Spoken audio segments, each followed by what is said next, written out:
Hey, what's up? Today I'm gonna be chopping up a sample, looking at what goes into that process, and hopefully coming out of this thing with a full song. So let's take a listen to the sample I have picked out for today. It's a short loop of a little bit of instrumental jazz.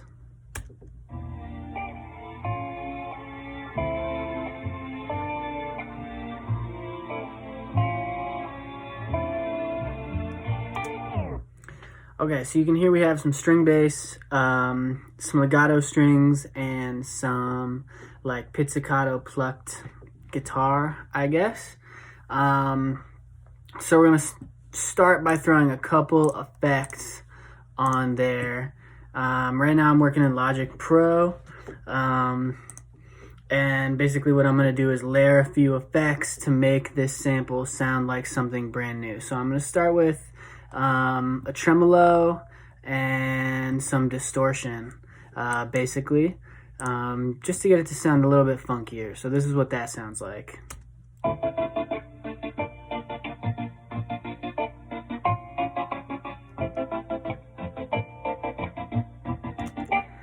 Alright, that's pretty nice. Now I'm going to go in and EQ it a little bit. We're just going to cut out the low end. Everything below about 100 hertz we're going to cut out so that there's some room for like a nice fat 808 or bass underneath that. Okay, so let's go ahead and start with adding some percussion.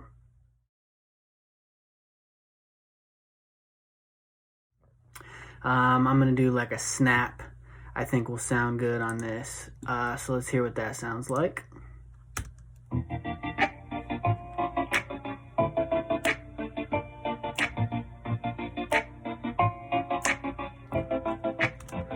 Alright, that's nice. That kind of drives it sonically a little bit more. Now let's see if we can't add that bass sound. Okay, so right now I'm playing a computer-generated 808 from a company called Sublab. They make pretty good sub and 808 sounds. So this is what this one sounds like.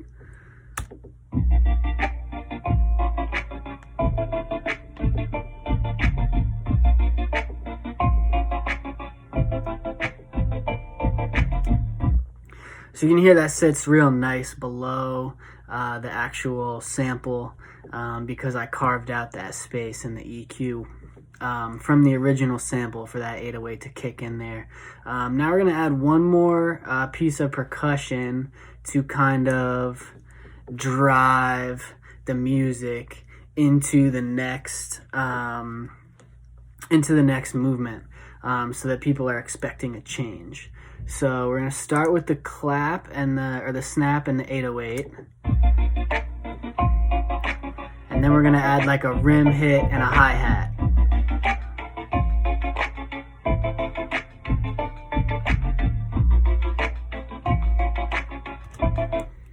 Okay, that sounds pretty good. Obviously that can't be the whole song though. So what we're actually going to do is take this original sample again and then chop it in a totally different way, so that we're still working in the same key, still working in the same tempo, even with the original source materials, but it's going to sound kind of brand new. So for this one I'm going to take the same approach and apply the effects first and then EQ it after.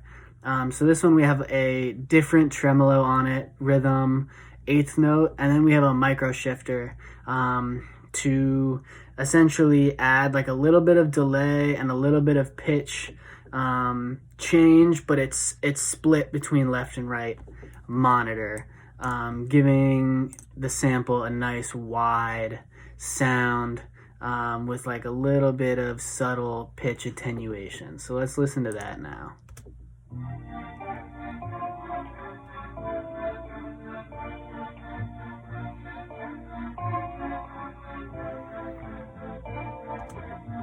Okay, so you can hear that's a little bit different. You can still hear the guitar string plucks in the original sample now. It's not all chopped out.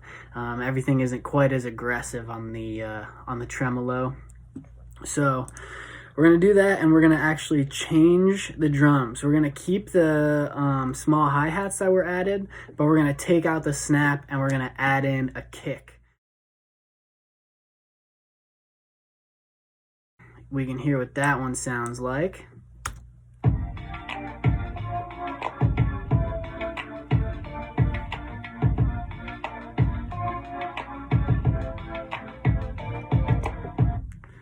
Okay, that sounds pretty good.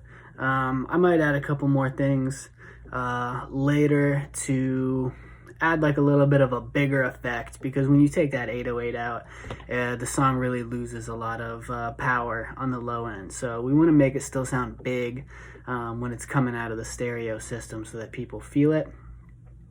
But basically, that's pretty much it. Chop a sample 2 ways, and then yeah, just change the drums and you're gonna have a nice little song. All right, let's see how the final result came out.